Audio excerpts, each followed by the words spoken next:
नमस्कार, स्वागत है राज्यसभा टीवी में। आपके साथ मैं हूं अभिलाषा पाठक। आइए शुरुआत करते हैं इस वक्त की हेडलाइंस के साथ।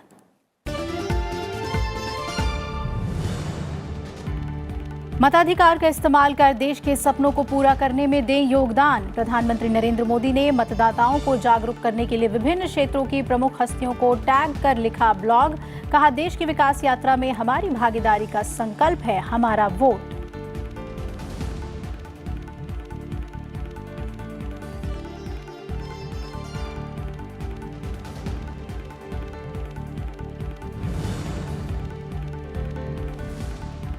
देश को भ्रष्टाचार से मुक्त करने में टर्निंग पॉइंट है केंद्र की मोदी सरकार के पहले 5 साल। वित्त मंत्री अरुण जेटली ने अपने ब्लॉग एजेंडा 2019 के तीसरे हिस्से में पारदर्शी व्यवस्था के लिए उठाए गए कदमों का किया जिक्र। कहा, नैतिक बदलाव सुनिश्चित करने के लिए तैयार की गई है नई कार्यप्रणाली।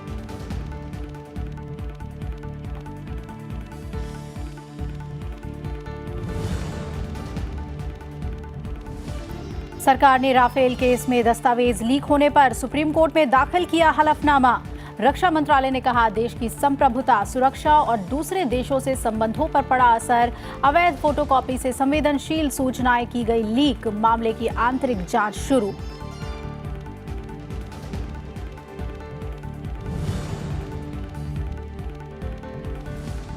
चुनाव आयोग से मिले बीजेपी नेता। पश्चिम बंगाल को अति संवेदनशील राज्य घोषित करने की मांग। हर बूथ में केंद्रीय सुरक्षा बलों की तैनाती की मांग।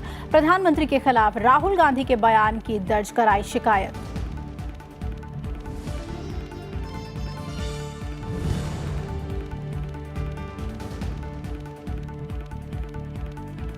और वनडे सीरीज के 5वें और आखिरी मैच में ऑस्ट्रेलिया का पलड़ा भारी। जीत के लिए 273 रन के लक्ष्य का पीछा करते हुए टीम इंडिया ने 32 ओवर में 146 रन पर खोए 6 विकेट। भुवनेश्वर कुमार और केदार जाधव क्रीज पर।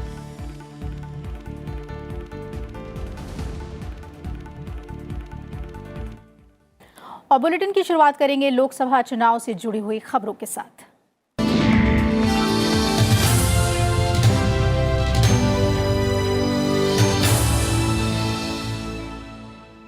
लोकसभा चुनाव 2019 के पहले चरण के मतदान में अब महीने भर से भी कम समय है। प्रधानमंत्री नरेंद्र मोदी ने सभी मतदाताओं से वोट करने की अपील करते हुए लोकतंत्र के लिए 4 अनुरोध शीर्षक से एक ब्लॉग लिखा है। प्रधानमंत्री नरेंद्र मोदी ने इसके साथ ही विपक्षी दलों के सभी बड़े नेताओं के साथ राज्यों के मुख्यमंत्रियों, खिलाड़ियों, कलाकार, उद्योग जगत की नामचीन हस्तियों को ट्वीट में टैग कर मतदान के लिए लोगों को प्रोत्साहित करने की अपील की है। प्रधानमंत्री ने इसमें विपक्षी नेताओं राहुल गांधी, ममता बनर्जी, तेजस्वी यादव समेत कई अन्य कद्दावर नेताओं को भी टैग किया। उत्तर पूर्व के मुख्यमंत्रियों और नेताओं को भी टैग कर प्रधानमंत्री ने लोकतंत्र में भागीदारी सुनिश्चित करने की अपील की है। उन्होंने सर्बानंद सोनोवाल और हेमंत बिस्वा, कोर्नाड संगमा से ऐसी ही अपील की है और लिखा कि हमारा वोट देश की विकास यात्रा में हमारी भागीदारी का संकल्प है। मताधिकार का प्रयोग कर हम देश के सपनों और आकांक्षाओं को पूरा करने में अपना योगदान देते हैं। मतदान के लिए बड़ी संख्या का आना हमारे लोकतांत्रिक ढांचे की मजबूती के लिए बहुत अच्छा रहेगा। प्रधानमंत्री ने लिखा है कि आइए एक ऐसा वातावरण बनाते हैं जहां वोटर कार्ड पाना और वोट देना गर्व की बात हो। सब लोग इससे लेकर उत्साहित हों। विशेषकर पहली बार वोट डालने वालों के लिए तो ये लोकतंत्र का उत्सव ही बन जाए। भारतीय जनता पार्टी के प्रतिनिधि मंडल ने आज चुनाव आयोग से मुलाकात की और पश्चिम बंगाल को अति संवेदनशील राज्य घोषित किए जाने की मांग की। बीजेपी ने चुनाव के दौरान पश्चिम बंगाल के सभी बूथों पर अर्धसैनिक बलों की तैनाती की मांग की है। पार्टी ने चुनाव आयोग को कुछ अधिकारियों की सूची सौंपकर पक्षपात करने का आरोप लगाया है। बीजेपी का कहना है कि निष्पक्ष चुनाव के लिए ये बेहद जरूरी है। हमने उनसे मांग की है पूरे बंगाल को सुपर सेंसिटिव डिक्लेयर किया जाए।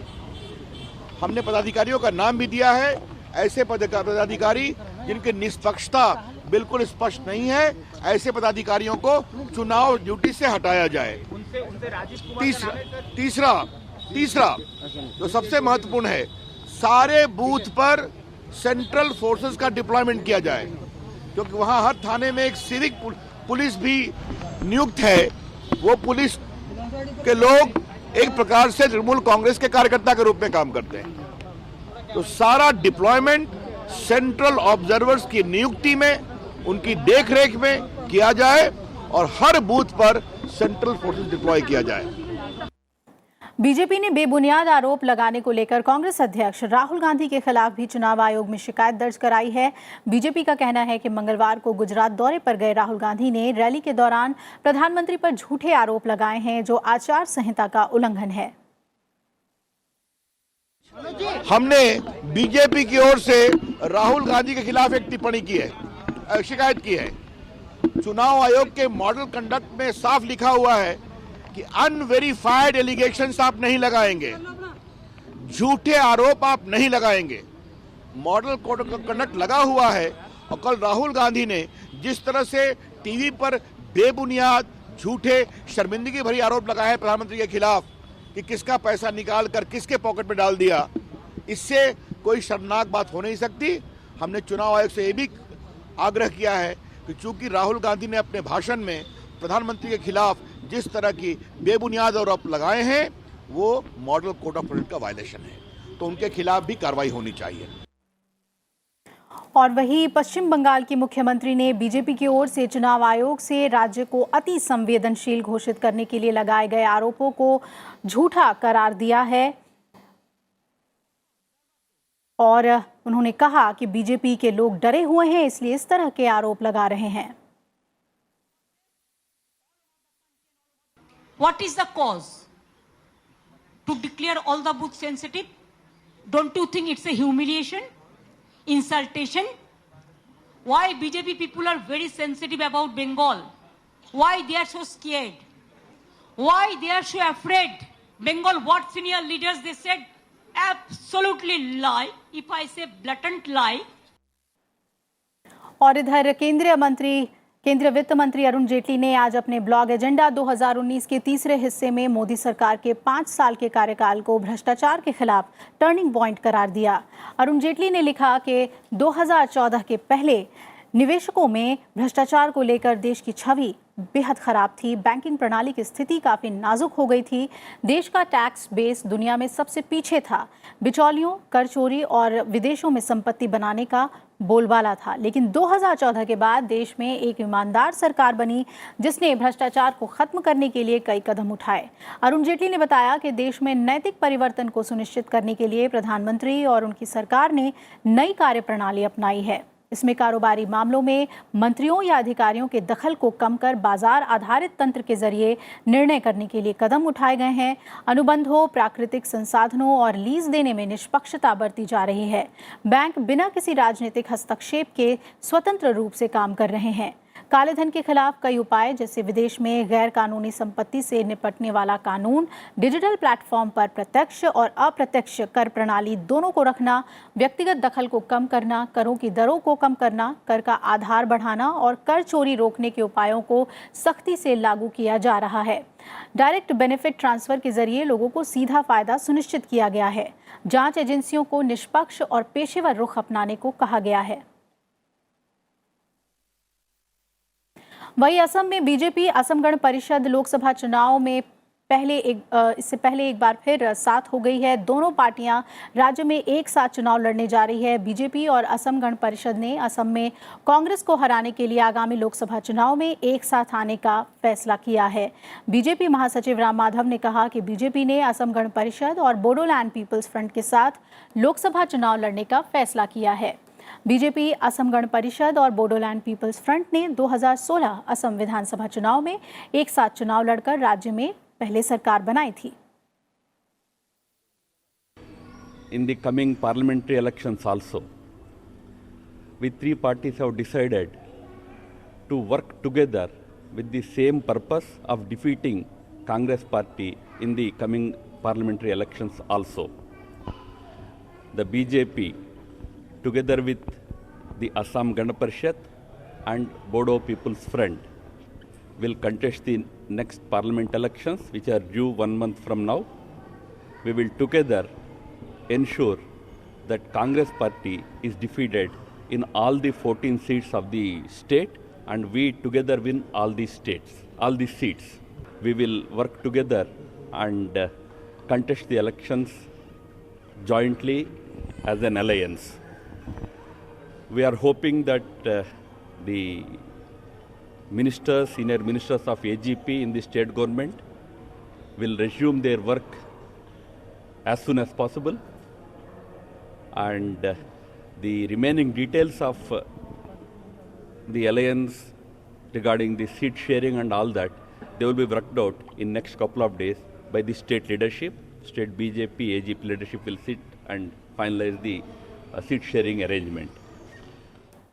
कांग्रेस अध्यक्ष राहुल गांधी ने आज तमिलनाडु में पार्टी के लिए चुनाव अभियान की शुरुआत की। उन्होंने आज चेन्नई में सबसे पहले स्टेला मैरिस कॉलेज फॉर वुमेन में छात्राओं से संवाद किया। राहुल गांधी ने इस दौरान कहा कि केंद्र सरकार को किसी के खिलाफ भी जांच का अधिकार है, लेकिन जांच चुनिंदा लोगों के खिलाफ नहीं होनी चाहिए। राहुल गांधी ने कहा कि हमारे सभी संस्थानों को विचारों की आज़ादी होनी चाहिए। हमें किसी भी सोच को आंख बंद करके स्वीकार नहीं करना चाहिए और यही हमारी शिक्षा प्रणाली का ढांचा होना चाहिए। उन्होंने कहा कि भारत में उस वक्त विचारधाराओं की लड़ाई जारी है, ये दो विचारधाराओं के बीच है। इसके बाद राहुल गांधी ने एक प्रेस कॉन्फ्रेंस भी की। राहुल गांधी ने दक्षिण राज्यों में चुनाव प्रचार का आगाज करते हुए डीएमके की अगुवाई वाले गठबंधन के लिए रैली की। इसमें उन्होंने केंद्र सरकार पर राज्यों पर दबाव बनाने का आरोप लगाया। is acute joblessness and unemployment. Thousands and thousands and thousands of Indian youngsters, millions of Indian youngsters are looking for jobs and have nothing to do. The Prime Minister gave India demonetization and a flawed GST. Congress महासचिव प्रियंका गांधी आज मेरठ में Bhim army के संस्थापक चंद्रशेखर से मिलने अस्पताल पहुंची, जहां इनका इलाज किया जा रहा है। मुलाकात के बाद प्रियंका गांधी ने कहा कि चंद्रशेखर ने जो संघर्ष किया वो काबिले तारीफ है। उन्होंने कहा कि चंद्रशेखर के संघर्ष को देखते हुए मैं उनसे मिलने आई हूं। प्रियंका गांधी ने इस मौके पर बीजेपी सरकार द्वारा नौजवान और बेरोजगारों के खिलाफ बताते हुए जमकर निशाना साधा। चंद्रशेखर को कल चुनाव आचार संहिता के उल्लंघन के चलते हिरासत में लिया गया था।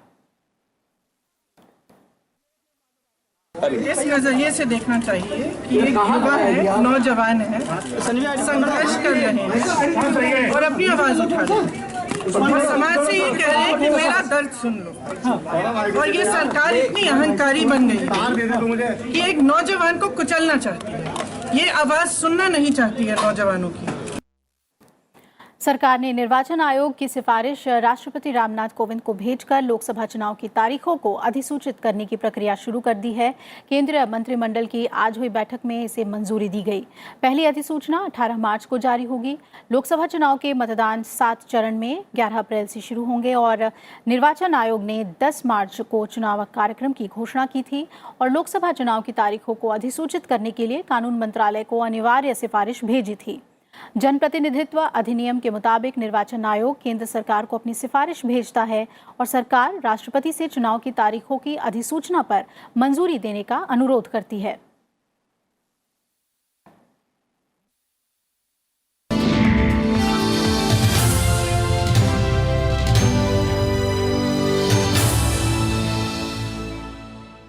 यहाँ पर रुकते हैं एक छोटे से ब्रेक के लिए, फौरन हाजिर होंगे, बने रहिए हमारे साथ।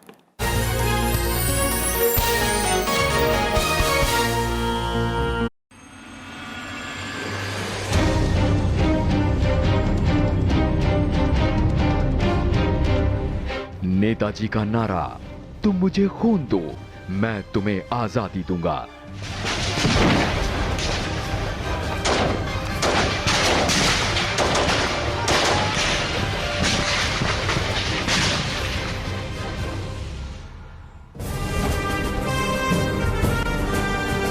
नेताजी और आजाद हिंद फौज की याद में बना लाल किले के परिसर में संग्रहालय।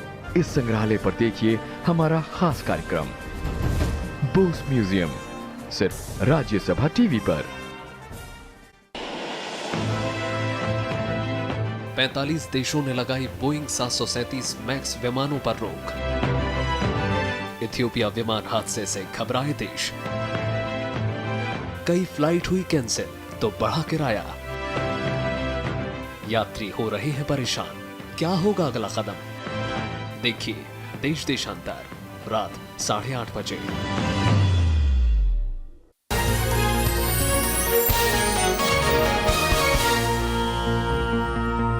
ब्रेक के बाद स्वागत है आपका। उपराष्ट्रपति एम वेंकैया नायडू ने कहा है कि मौजूदा समय में ज्ञान और प्रौद्योगिकी वाले देश वैश्विक अर्थव्यवस्था में बढ़ती भूमिका निभाएंगे। इस मौके का फायदा उठाने के लिए नवाचार और प्रौद्योगिकी आधारित उद्यमशीलता की संस्कृति को बढ़ावा देने का समय है। आज चेन्नई में centre of excellence for manufacturing at Veltech university के कार्यक्रम में उन्होंने ये बात कही। उपराष्ट्रपति ने कहा कि इनोवेशन, इंक्यूबेशन और स्टार्टअप्स की आज हर तरफ चर्चा हो रही है। उन्होंने शिक्षा को रोजगार परक बनाने और उद्योग के साथ इसे जोड़ने के लिए शिक्षा प्रणाली में बदलाव की सलाह दी। In the coming 10 years, India will become the third largest economy in the world. That is the forecast. With innovation, with incubation, with knowledge excelling, we will fast forward the progress of the country. Today, the country has opportunity to focus on innovation in the field of education to meet the global competition. But this requires tremendous transformation from reorienting the curriculum framework to refining the infrastructure with the sole objective of imparting world-class quality education. उपराष्ट्रपति ने कहा कि शिक्षा देश की प्रगति की नींव है। आज नवाचार और उद्यमिता में ये दो इंजन हैं जो भारत को आर्थिक समृद्धि और सामाजिक समावेश के एक नए युग में ले जा रहे हैं। दुनिया की सबसे बड़ी युवा शक्ति हमारे पास है, जिसका इस्तेमाल देश के विकास में करना है। We need to convert this huge human capital into a force multiplier for the Indian economy by technology empowering the youth. Entrepreneurship helps the economy of a country to grow and create more jobs. Education lays the foundation for the progress of a nation. Today, India is one of the largest number of higher education institutions and holds an important place in the global education. यात्रियों की सुरक्षा के मद्देनजर Ethiopia विमान हादसे के बाद भारत समेत दुनिया के कई देशों ने बोइंग 737 मैक्स 8 विमान पर रोक लगा दी है। Directorate general of civil aviation ने भारतीय एयरलाइन कंपनियों द्वारा बोइंग 737 मैक्स 8 विमानों के इस्तेमाल पर तत्काल प्रभाव से रोक लगा दिया है। इसके बाद के हालात और मुसाफिरों को परेशानी से बचाने के लिए नागर विमानन मंत्रालय ने सभी एयरलाइंस के प्रतिनिधियों के साथ आज बैठक की। मंत्रालय ने कहा कि यात्रियों की सुरक्षा हमेशा पहली प्राथमिकता रही है। नागर विमानन मंत्रालय के सचिव प्रदीप सिंह खरोला ने बैठक के बाद इस बारे में जानकारी दी है। एयरलाइंस कंपनियां इसे लेकर एक प्लान भी दे चुकी हैं, जिससे फ्लाइट कनेक्टिविटी और मुसाफिरों को दिक्कत ना हो। स्पाइस जेट की आज 14 उड़ानें रद्द कर दी गई हैं। We had this meeting, and in this meeting the basic purpose was to ensure that the safety instructions of DGCA should be followed by the concerned airlines which own these aircraft, and secondly also to ensure that because of pulling out of about 12 aircraft of this make, passengers should not be inconvenienced. So we had a discussion with the airlines as to how they would plan to overcome the situation. Which flies to which connects any place. It's a single flight. It should not be cancelled, so that connectivity to any place is not affected, and cancellation of flights should normally take place on those sectors which have multiple flights. Britain, France, Germany, Australia समेत कई देशों ने अपने अपने वायु क्षेत्र में Boeing 737 max विमानों पर रोक लगा दी है। दूसरी तरफ अमेरिकी नियामकों ने बोइंग को मॉडल में तत्काल सुधार करने का भले ही आदेश दिया हो, लेकिन Britain, France, Germany, Singapore, Australia, Malaysia, Ireland, Iceland और ओमान जैसे देशों ने अपने अपने वायु क्षेत्र में सभी 737 मैक्स विमानों के परिचालन पर अस्थायी रूप से रोक लगा दी है। इससे पहले चीन और इंडोनेशिया भी इन विमानों पर रोक लगा चुके हैं। सुप्रीम कोर्ट ने असम में काम कर रहे विदेशी न्यायाधिकरणों के अपर्याप्त होने के मामले में राज्य सरकार को हलफनामा दाखिल करने को कहा है और उसे 27 मार्च तक इस संबंध में विस्तार से जानकारी देने का आदेश दिया है। Chief justice Ranjan Gogoi, justice Deepak Gupta और संजीव खन्ना की बेंच को असम सरकार ने जानकारी दी है कि पिछले 10 साल में विदेशी न्यायाधिकरण ने 50,000 से अधिक नागरिकों को विदेशी घोषित किया है। राज्य के 6 हिरासत शिविरों में करीब 900 लोगों को रखा गया है। कोर्ट ने कहा कि राज्य सरकार को साफ रूप से बताना होगा कि क्या राज्य में कार्यरत विदेशी न्यायाधिकरण पर्याप्त हैं और वो किस तरह से काम कर रहे हैं। वहीं असम नागरिक रजिस्टर मामले में केंद्र सरकार ने सुप्रीम कोर्ट को बताया कि चुनाव के बावजूद एनआरसी के लिए सुरक्षा बल या स्टाफ की कमी नहीं होने दी जाएगी। कोर्ट ने एनआरसी का काम 31 जुलाई तक पूरा करने का आदेश दिया है। पिछली सुनवाई में कोर्ट ने चुनाव के चलते इस मियाद को बढ़ाने से मना कर दिया था। सुप्रीम कोर्ट ने पुलिस सुधार को लेकर दिए अपने पिछले आदेश को आज स्पष्ट किया। कोर्ट ने कहा कि पुलिस महानिदेशक के पद के लिए ऐसे अधिकारियों के नाम पर विचार किया जाए जिनका कार्यकाल 6 महीने या उससे अधिक हो। चीफ जस्टिस रंजन गोगोई की अध्यक्षता वाली बेंच ने कहा कि संघ लोक सेवा आयोग की ओर से डीजीपी पद के लिए की जाने वाली अनुशंसा और समिति की तैयारी पूरी तरह मेरिट पर आधारित होनी चाहिए। सुप्रीम कोर्ट ने पिछले साल जुलाई में पुलिस सुधार पर कई निर्देश जारी किए थे और सभी राज्यों और केंद्र शासित प्रदेशों को किसी भी पुलिस अधिकारी को कार्यवाहक डीजीपी बनाने से रोक दिया था।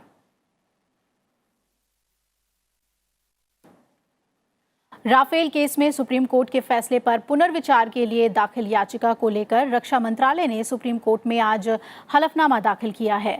मंत्रालय की ओर से कहा गया है कि केस में याचिकाकर्ताओं की ओर से नत्थी किए गए दस्तावेज राष्ट्रीय सुरक्षा के लिहाज से काफी संवेदनशील हैं। इससे देश की संप्रभुता के साथ समझौता हुआ है। हलफनामे में रक्षा मंत्रालय ने कहा कि सरकार की अनुमति के बगैर राफेल लड़ाकू विमान डील के संवेदनशील दस्तावेजों की फोटोकॉपी की गई, जिसे चोरी से ऑफिस से बाहर ले जाया गया। मामले की आंतरिक जांच शुरू कर दी गई है। सुप्रीम कोर्ट राफेल डील के खिलाफ दायर पुनर्विचार याचिकाओं पर सुनवाई कर रहा है। इससे पहले राफेल मामले पर सुनवाई करते हुए सुप्रीम कोर्ट ने मौजूदा सरकार को बड़ी राहत दी थी। डील पर उठाए जा रहे सवालों पर सुप्रीम कोर्ट ने कहा कि सौदे पर कोई संदेह नहीं है। सुप्रीम कोर्ट ने भारत और फ्रांस के बीच हुए राफेल करार को चुनौती देने वाली सारी याचिकाएं 14 दिसंबर को खारिज कर दी थी और सरकार को क्लीन चिट दे दी थी। राम जन्मभूमि बाबरी मस्जिद भूमि विवाद मामले के लिए बनी 3 सदस्यीय मध्यस्थता समिति की आज पहली बैठक अयोध्या में हुई। इस दौरान समिति ने विवाद से जुड़े पक्षकारों के इस बारे में बातचीत की और पिछले हफ्ते सुप्रीम कोर्ट के 5 जजों की संविधान पीठ ने इस मामले को मध्यस्थता पैनल को सौंप दिया था। समिति में रिटायर्ड जस्टिस मोहम्मद इब्राहिम कलीफुल्लाह, आध्यात्मिक गुरु श्री श्री रविशंकर और वरिष्ठ अधिवक्ता श्रीराम पांचू हैं। पुलवामा आतंकी हमले के बाद पाकिस्तान पर नकेल कसने के लिए भारत की कूटनीति अब रंग ला रही है। आतंकवाद के खिलाफ लड़ाई में भारत के साथ खड़े अमेरिका, फ्रांस और ब्रिटेन ने जैश ए मोहम्मद के सरगना मसूद अजहर को ब्लैकलिस्ट करने के लिए संयुक्त राष्ट्र सुरक्षा परिषद में प्रस्ताव दिया है। जैश सरगना मसूद अजहर को वैश्विक आतंकी घोषित करने पर संयुक्त राष्ट्र सुरक्षा परिषद में आज फैसला हो सकता है। प्रस्ताव में इन देशों ने 15 सदस्यीय सुरक्षा प्रतिबंध समिति से अजहर की अंतर्राष्ट्रीय यात्रा पर प्रतिबंध और संपत्तियों को जब्त करने की मांग की है। पिछले 10 साल में यूएन में ये चौथा मौका है जब इस तरह का प्रस्ताव पेश किया गया है। इससे पहले 2009 और 2016 में भारत ने यूएन के सेक्शन कमेटी 1267 में अजहर पर प्रतिबंध लगाने का प्रस्ताव पेश किया था।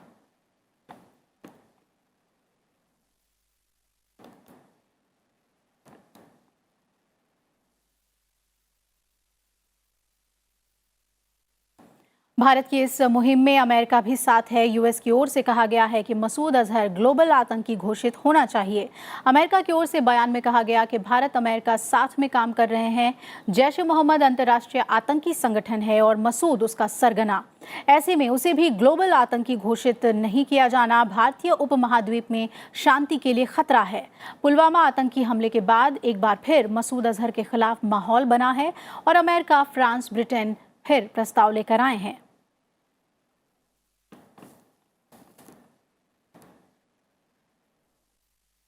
और बात क्रिकेट की कर लें। दिल्ली में भारत और ऑस्ट्रेलिया के बीच खेले जा रहे 5वें वनडे मैच में भारत ने 37 ओवर में 6 विकेट पर 163 रन बना लिए हैं। केदार जाधव और भुवनेश्वर कुमार क्रीज पर हैं। भारत की ओर से रोहित शर्मा 56 रन बनाकर आउट हुए। वहीं शिखर धवन, विराट कोहली और ऋषभ पंत जल्द ही विकेट गंवा गए। इससे पहले ऑस्ट्रेलिया ने बल्लेबाजी करते हुए 9 विकेट पर 272 रन बनाए थे। इस बुलेटिन में फिलहाल मेरे साथ इतना ही। आप जुड़े रहिए राज्यसभा टीवी के साथ। नमस्कार।